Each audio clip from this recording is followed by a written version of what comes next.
when teams do so well in a season and then they falter in the playoffs, it just as the adage that maybe it's better if you do well in the if you just do mediocre in the regular season, then in the playoffs, it's a different story.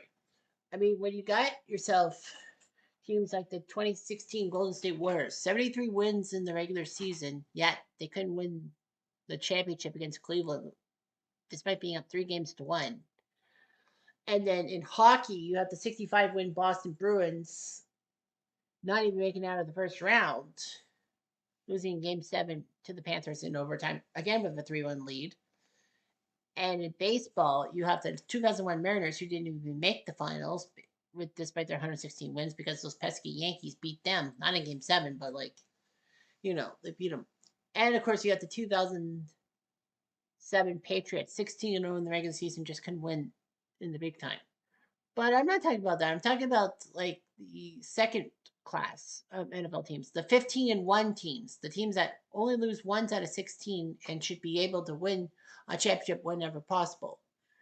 So let's talk about one of those teams and how they didn't even make it to the Final Four or the conference championship games, whereas every other 15-1 team made it at least that far. So anyway, let's talk about the 2011 Green Bay Packers. So get ready. I said, are you ready? Are you ready for some Cutter What If NFL football? A weekend invasion! Yeah, it's Cutter talking to you live. We got the hits and the misses.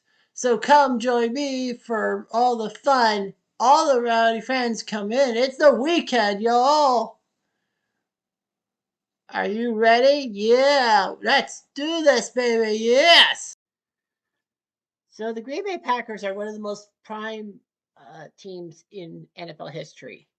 They were known as the Anderson Packers, because the football players would pack up stuff in boxes and all that. Then they moved to Green Bay to become the Green Bay Packers. And then under the tutelage of Curly Lambeau, for why there's Lambeau Field, Green Bay went through City Stadium and did quite well in the 30s and 40s, thanks to a passing attack from Cecil Isbo, though, to Tony Candido and also to Don Hudson, who basically showed up everybody by making wide receiver touchdown numbers that were odd, ungodly. Nevertheless, Green Bay was decent. And then Lambeau left after 30 years in the helm. And then they managed to swipe someone from Fordham University by the name of Vince Lombardi. Made him head coach, and man, those teams in the 50s and 60s were fantastic. One of the NFL's most prominent franchises at that time. The fact of the matter was that, the Green Bay Packers were good and all that. They had Bart Starr at quarterback. They had the Gold Dust twins of Paul Hornung and Tim Taylor running the ball. You have Carroll Dale and Boyd Dowler making catches. And then you had a great offensive line that had Forrest Gregg and Bill Curry, among others. And the defensive line of Ray Nitschke was just huge and all that. Herb Adelaide and Willie Wood. So the Packers were big in the 60s, and then Lombardi decided to step down after Super Bowl II. Little did people know that it would actually be a dark period in Green Bay, that it didn't take them until 1982 to make the playoffs, and of course that was in a short season. Green Bay were in the wilderness, so to speak. They just couldn't make the playoffs to save their lives, if you will. And people thought that Green Bay had seen its better days. Kind of the equivalent to Cleveland and Detroit nowadays. But Green Bay built and built and built, and thanks to Don Majkowski's 1989 season, which he shocked everyone by winning the passing title, the Packers were back. 3 years later, the Packers would actually need to replace Majkowski after he injured himself. Here comes this guy who Green Bay foolishly traded a first-round pick to, who actually sucked in the Atlanta Falcons by the name of Brett Favre. You remember him, right? Well, Favre comes in off the bench, helps the Packers beat the Steelers, beat the Bengals, and then, you know, puts his name on the map. And for 290 plus games, he never missed a start. He had alcohol problems. He had to go to rehab before the 96-97 season. He beat that problem. and he basically just cleaned himself up, and the Packers cleaned themselves up off the deck, even though the Sterling Sharp was paralyzed while he had his neck injured in the 1994 regular season and all that. That cost him dearly. Green Bay still looked good with Robert Brooks, among others. So anyway, Robert Brooks doing his job and all that. But yeah, Favre with Dorsey Levens, Desmond Howard, a great defense led by Reggie White. Although the Packers went to the Super Bowl in 1997, went to Super Bowl 31, took on those pesky New England Patriots, and thanks to Desmond Howard's kickoff return for a touchdown, alongside Andre Rison's long catch for a touchdown, the Packers were back. Titletown was back in the spotlight. And in 98, they went for their second straight Super Bowl against John Elway and the Broncos. Everyone knew that the Broncos were 0-4 in the Super Bowl, so easy win, right? Wrong. John Elway proved to everyone he wanted this title more than anything in his life. And so the Packers lost to the Broncos, and it was shocking. It was the first time in 15 years that the AFC had won a title game and all that. So, unfortunately for the Packers, they had to come back and roar back. Although they did win the Super Bowl in 2011 and were trying to repeat as champions, if you will. Things had to happen for all the right reasons. So we're going to take a look at the 2011 Green Bay Packers and see how things were. Of course, this was Aaron Rodgers' team before he really screwed everything up and brought everything to disrepute. But anyway, it was Aaron Rodgers in his infancy before he's become a New York Jet and now a Pittsburgh Steeler. So what can you do? So the Green Bay Packers played their 2011 season. They're 91st in the NFL. They're 93rd overall, and they're 6th under Mike McCarthy. They were 10-6. They won the Super Bowl from the sixth slot somehow, and then they ended up winning 15 games. It was just shocking. It's the best record in Packers history, obviously, and the best record for a defending Super Bowl champion. The Packers had won their first 13 games, which actually extended their winning streak from the previous season to 19, only behind the Patriots in 2003, 2004. Unfortunately, they would lose to Kansas City in Kansas City, but they did it. They became the first NFC North team to go undefeated in the division since the 1987 Chicago Bears, or well, practically NFC Central. So anyway, people said the Packers were play by play the best team in the NFL. All that they had the second best pass offense since began calculating. Aaron Rodgers put up a 122.5 passer rating, the highest in history. The 2011 Packers are only one of 5 teams in NFL history to score 35 plus points 9 times in a single season, and one of only 2 teams to score 42 points or more in at least 6 games. So practically getting 6 touchdowns or more in one game. And they did it 6 times. The 2013 Broncos for the other time. The Packers' 70 total touchdowns are the fourth most touchdowns scored in a season, and their 51 total touchdown passes are tied with the 2004 Colts for second most. But the defense surrendered over 4,800 passing yards. That's the problem. They were 15-1, yet strangely enough, the defense was terrible. But offense beats defense somehow. So anyway, they were 15-1. So anyway, the Packers were hoping to be the first team to go back to back since the Patriots in 2003 and 2004, and the first NFC team since the Cowboys in 92 and 93. However, the Packers became the first team to hit 15 wins and not win a playoff game. It would be matched by the 2024 Lions, but that's kind of asterisk because the 2024 Lions had a 17th game, which the Packers only had 16 games. Their divisional round loss was terrible. They were the 6th team to win 15 games in the regular season, joining the 84 Niners, the 85 Bears, the 98 Vikings, the 2004 Steelers, and the 2007 Patriots. But unfortunately, they were the 4th consecutive team with at least 15 wins to fail to win the Super Bowl. The 84 Niners beat Miami in the Super Bowl 19. The 85 Bears won Super Bowl 20 over the Patriots, excuse me. The 98 Vikings were one Gary Anderson missed field goal away from winning the game and facing the Broncos in the Super Bowl. The 2004 Steelers were at home in the AFC title game but fell to Tom Trevickas and Tom Brady. And the 2007 Patriots fell of the final hurdle to the Giants. So the Packers were the sixth team. And then there would be another team to win 15 games in the regular season called the 2015 Carolina Panthers, but they fell short. Anyway, regardless of that, the Packers shocked a lot of people. So they went to the 2011 draft. They picked up someone in the second round by the name of Randall Cobb from Kentucky. People thought he was not going to do much. But they said, screw it. So they did lose Colin Jenkins, a good defensive end, to Philadelphia. But they picked up, well, John Kuhn came back. James Jones came back. Mason Crosby went back.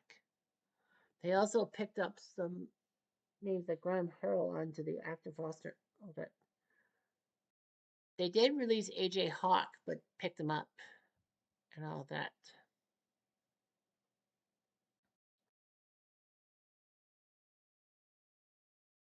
So anyway, Aaron Rodgers was starting at quarterback. Matt Flynn and Graham Harrell were battling for the backup spot, but Flynn won it. Nick Collins was good free safety, but then he was placed on IR, so that didn't look good. Ryan Grant, John Kuhn, and James Starks were the running backs. Of note, wide receivers Randall Cobb, Donald Driver, Greg Jennings, James Jones, and Jordy Nelson, with Demarco Finley, your tight end. Chad Clifton, TJ Lane, Scott Wells, even Dietrich Smith, and Herb Taylor, your offensive line of note. Ryan Pickett, BJ Raji, TJ Hanaraji, CJ Wilson, and Jerry's Wynn of the defensive line. Linebackers, AJ Hawk, Clay Matthews III, as they call him, and Eric Walden. Morgan Burnett, Jared Bush, Sam Shields, and Charlie Woodson are your defensive backs of note. Mason Crosby and Tim Masbray on special teams. So the GM was Ted Thompson, if you must know. Yeah, Nick Collins was to the active roster. So yeah, so Aaron Rodgers started 15 games with Flynn scoring one. And I believe that was, 45-41 when Matt Flynn went off for 6 touchdowns against the Lions on the final day of the season, 2012 season. Yeah, they did lose to Kansas City, but they won every game at home, including games where they didn't really need to be there and all that. The Packers were the 1 seed at 15-1. The Lions, 3 years after their disastrous winless season, ended up being the 6th seed at 10-6, which was pretty cool.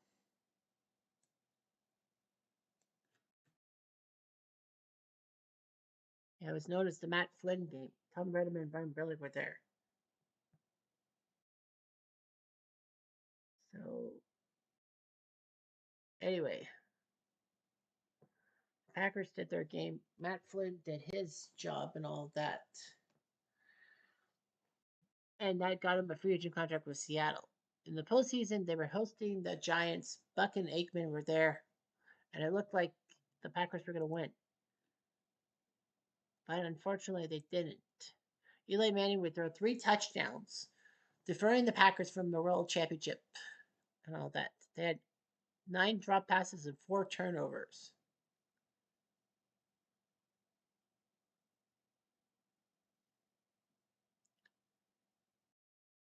Anyway, Aaron Rodgers actually went a full 3 weeks without taking the field in anything and all that.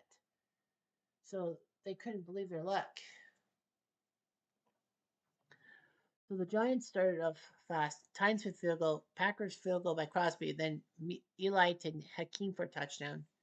Couldn't get a touchdown from A-Rod. Titans with a field goal, former CFLer, if you must know. Hakeem Nicks touchdown from Eli made 20-10. Crosby field goal, Titans field goal. Then Manning to Manningham made it 30-13. It would look like game set match, but Brandon Jacobs did their job. So it was just like unbelievable, all that.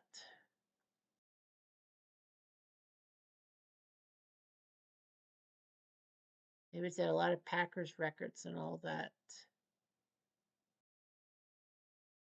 Aaron Rodgers became the first quarterback in NFL history to pass 400 yards passing, 4 passing touchdowns, and 2 rushing touchdowns when he did it against the Broncos.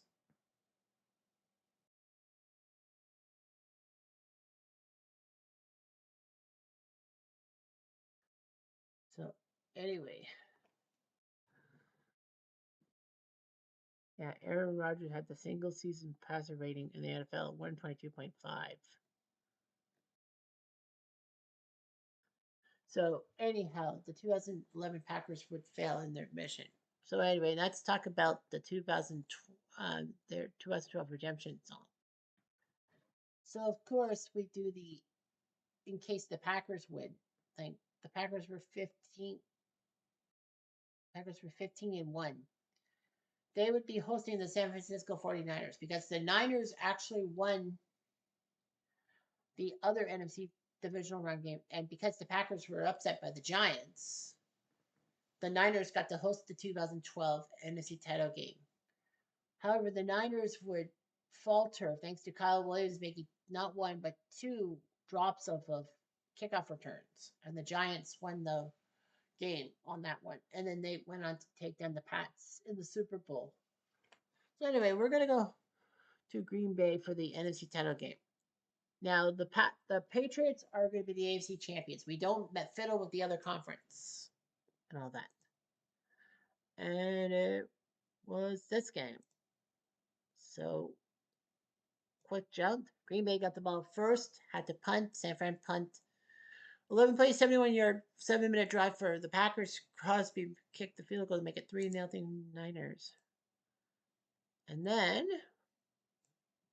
Akers with a field goal to make it 3-3 on a 9-play drive. Akers goes for 52 yards and misses the field goal. Crosby goes for 37 down the pikey poo. Alex Smith gets picked off by Josh Bell, not for Drake and Josh fame, but they can't do anything about it. So the Packers are up 6-3 on home turf. In the third quarter, San Fran gets the ball first, decides to punt, and then Crosby goes for 9 plays, 40 yards to make it 9-3. And then Smith to Crabtree for a touchdown to make it 10-9. Good boy. Good. So San Fran was up 10-9 after 3 quarters, and it looked like the Packers were coming back. But they had to punt. San Fran had to punt.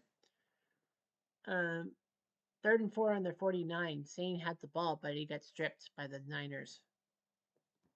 With under 7 minutes left, the Packers looked decent. They went for a field goal attempt to make it 12-10, but Crosby went wide left, 44 yards.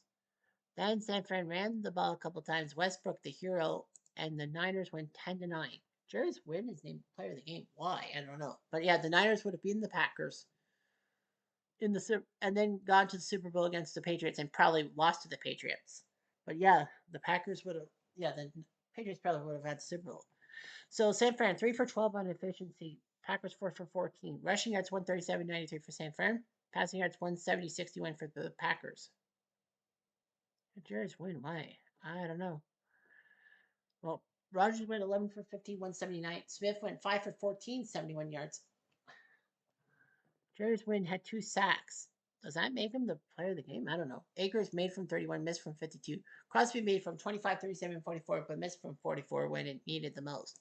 So the Packers would have lost to the Niners and felt the sting of being 15-1 and missing the Super Bowl. I love the 98 Vikings. So anyway, yeah, their dream was dead. Anyway, I'm Jeff Diamond to do.